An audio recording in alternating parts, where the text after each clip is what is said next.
Sharon Barnes-Waters, and welcome to CityViews. Well, my guest today has been blowing us away with his culinary genius for over 2 decades. He was, let me get this, he was born in Ethiopia, raised in Sweden. He learned in some of the best kitchens in Europe, and he is proud to call Harlem his home. Well, he has written a great cookbook called Red Rooster, the Cookbook. And it's the story of food and hustle in Harlem. I want to welcome today Chef Marcus Samuelsson. Thank you for having me, Sharon. Thanks for coming. I mean, how's it going? It's going great. It's going great. Let me tell you, the book has recipes, but I got to tell you that it's the stories absolutely grabbed me, because it talks about how you went about establishing Red Rooster, and then the recipes that was woven through that, and your love for Harlem. Tell me about that, because you start with your absolute love for Harlem.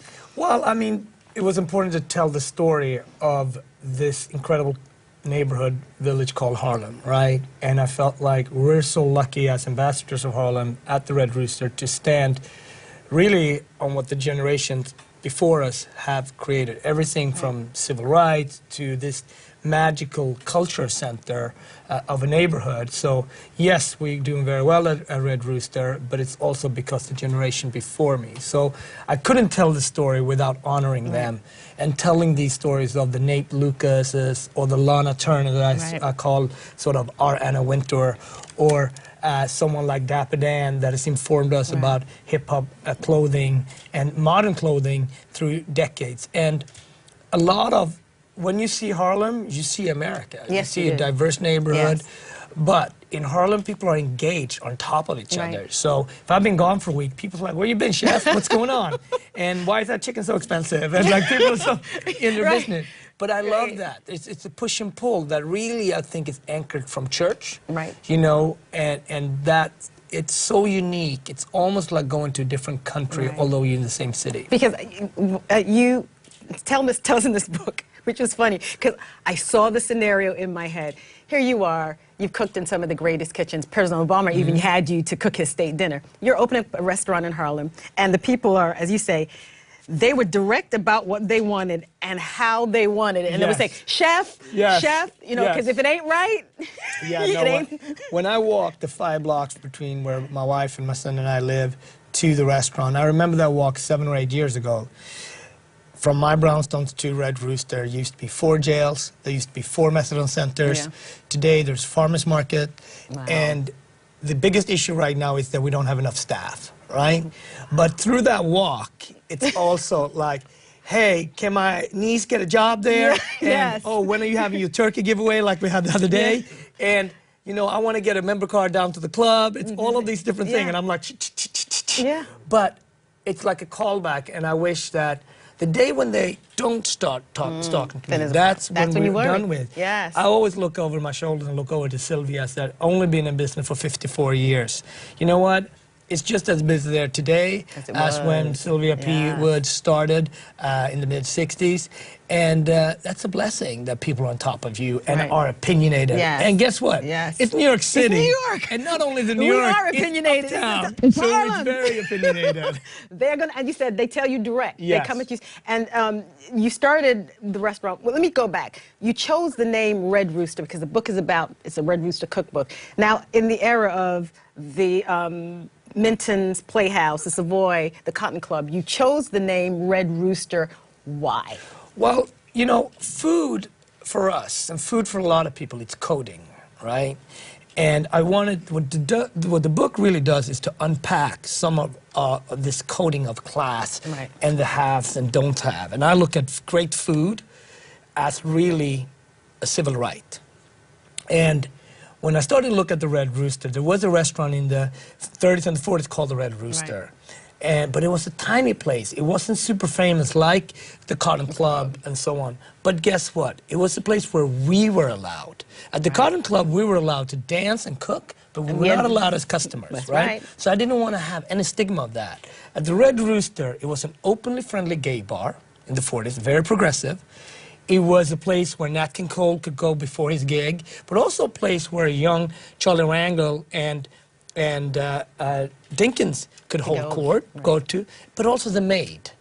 You know, so everybody had a so place. It was a very diverse audience, and I loved that. And I was like, wait a minute, I know the local politicians, I know the creatives, I know the musicians of today, and I know the blue-collar people, and I know the finance people.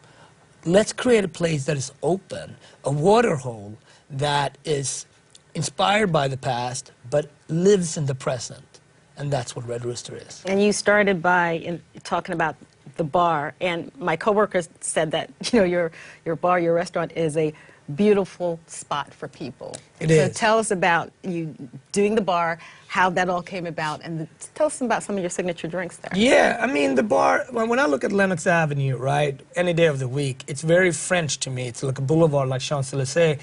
And people are strutting, and there's people watching, and people are just, especially after church, people are look just amazing. The hustlers, the women coming out with their, you know, it's Kentucky Derby any time, right? The fascinators. Yeah. So I wanted the bar to match the energy of Lenox Avenue. So when you came into a place, it wasn't lowered. It was matched with the energy you had on Lenox, looking at the Apollo, looking at the Studio Museum, looking at all these sort of cultural icons. So, and also, I started to do the shape of the bar with an architect, but clearly I had to draw it out myself. So the bar itself is really inspired by a big, voluptuous woman that I inspired would be like, this is a Harlem woman that I would just want to sit in our bar and feel great, and look and feel great. And that's why it's shaped the way it is. Very feminine, but it's also the way the lighting hits, and then also how the bartenders engage with you. Because when you're in Harlem and you come to the Rooster, you can come by yourself, but you're not going to be alone. Right. And from the cocktails, you know, we started with, you know, the Brownstoner and the Savoy, things that are in and of the neighborhood. Like you think about Harlem, you think about Brownstone. Right. You think about people sitting on that scoop and just sitting and talking to their neighbors. And the Savoy, obviously a classical place from the neighborhood. So it's been fun to really learn about the past and then upload it in a very current, whether it goes on Instagram throughout the world. So we've both been very local and global in our dialogue. And, you know, there was one part that I have to ask you about this. You said Rooster is a happy place. In all the restaurants I worked before, I never considered being truly happy or being satisfied with the work I had done. Why? Well, we were just hitting it with different notes. You know, when you work in France, there's only one thing that, when we worked in 3-star Michelin, it's the highest level you can work in. It's not so much about happy, it's about excellence. And driving excellence and happy at the same time, it's very hard. You know, the happy come from, look what we did, but not in the moment, because you're under an enormous amount of pressure. Stress. Now, we under the same amount of pressure in Harlem, you know, the fact that, you know, it's not the easiest way to get to Harlem. Sometimes the subway works, sometimes it doesn't. The city have decided that no bikes. We don't need bikes in Harlem. I wonder who decided that and why. Although Harlem is the most famous neighborhood in all of New York City, yet we don't get bikes. And like 23rd Street have bikes? Now come on now. So this idea about that we're removed from racism. Come on. Not so removed. It's not so much removed. There is this other thing layered. So, you know, but once you come into Rooster, you can almost forget about that. You come in and enjoy. You're going to see people from all walks of life. All walks uptown, of downtown. Life. I know. It's really an incredible endeavor and so much larger than me. And I've been fortunate enough to have the community support us. And then the visitor from Japan, Kansas, New Jersey come. And then the New Yorker from downtown or Brooklyn comes. And now we have the setting of Red Rooster. And your recipes in here, and again, the recipes with the stories, you talk about fried chicken. Yes. But let's get back to the fried chicken. Yeah. Because in the book, you talk about the painstaking way you research just doing it just right. Yeah. Why did you agonize so much over this one recipe to put in this book and for your restaurant? When I worked in Aquavit, we had probably 6 or 7 salmon dishes at the same time. So that was the protein that really was the highlight of our dishes at that time. So, you know, doing a restaurant in Harlem, I wanted to be about the bird and the pig, because that was really the narrative from the... Our menu is based on two things. It's based on the Great Migration and all the things that we got from that. This beautiful... We know we got jazz to hip-hop from that, right? We got so much culturally from that. So when the Southerners were sending up food up to the north, they sent pickled ham or they sent chicken. It could be eggs, and they sent it in shoeboxes because they had to hide the food. Right. So I didn't grow up with fried chicken. I grew up on fish. So I had to sort of learn something which I found was fascinating.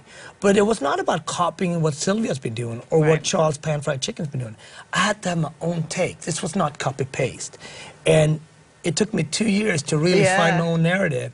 And my friend John Legend said to me, John just said to me, Marcus, you're overthinking this. Just fry the damn bird. No, he didn't say that. Just fry the damn bird. And he said, if you don't do it, I'm going to come up and show you.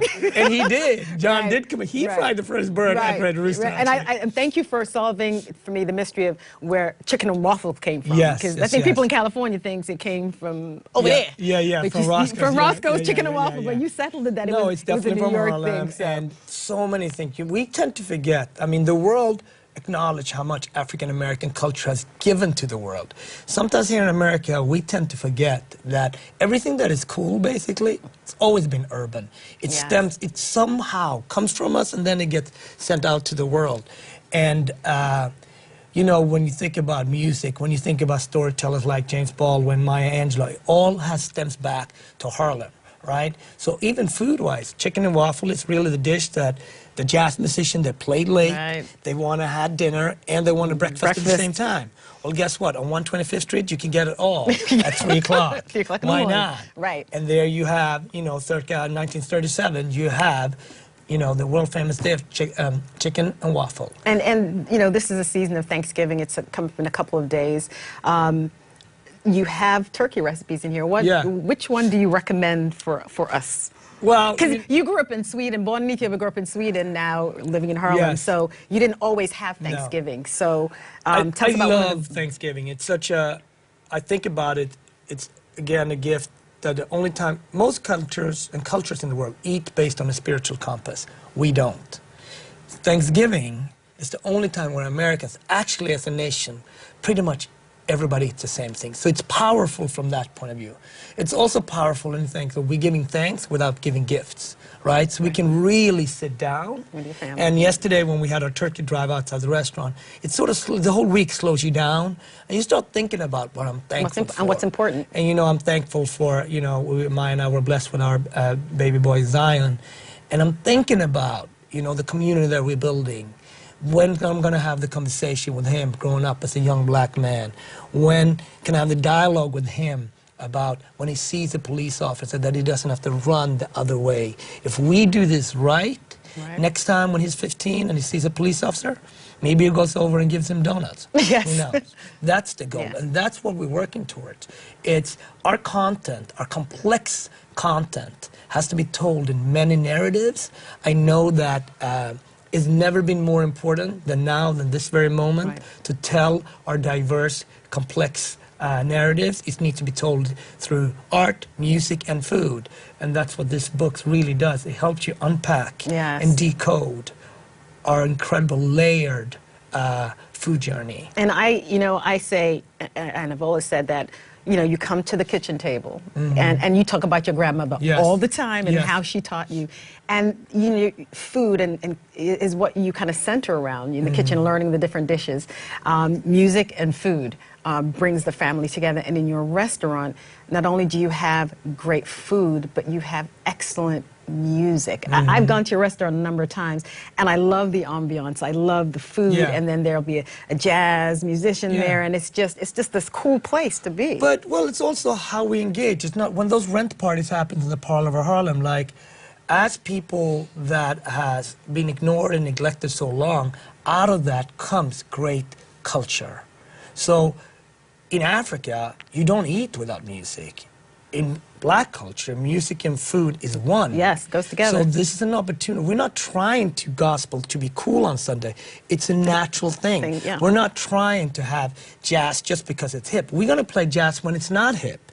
And on Mondays. And on Mondays, right? So I'm just happy and privileged that be able to be in this moment to tell our stories where it's more needed than ever, about when diversity is essentially getting very challenged in this very country that has always led with a dialogue of our diversity. So all those politicians that happens to be all men, happens to be from a certain place, come uptown. Yes. Listen to the music. Don't dance. Just sit and eat. And then think about who the people are who makes this for you, that creates this country that is called United States of America for all of us. And then I have to talk about Ginny's, because that's also a great place to go downstairs. No, Ginny's is fun. That just shows another side of us. And because when we eat food, we always celebrate. So it was important to have Ginny's. That Andrew and I, my partner, Ginny, it was a lady that was very, very dear to my partner, Andrew. And we felt like once Ginny's really was, we always wanted to do Ginny's Supper Club, but once we were done with the first floor of the restaurant, we couldn't afford to do it downstairs. And then President Obama called, he had his people reach out to us, and we did a dinner for him. So we had to renovate the whole place and find the money to do it, which Andrew's dad helped us with. And then we had to what are we going to call it? We're calling it Ginny's. And, you know, the very first night we opened with Roberta Flack, opened for us, and we've been blessed with music and great conversations from spiritual to political leaders, but just so the community can get together. And there will always be music, drinks, and great food at Ginny's or Red Rooster. Well, I have to say this is really a really good book, and I would recommend everybody get it for Christmas, the holidays, or Hanukkah. The holidays are coming up, and I think this is a great gift for the holidays.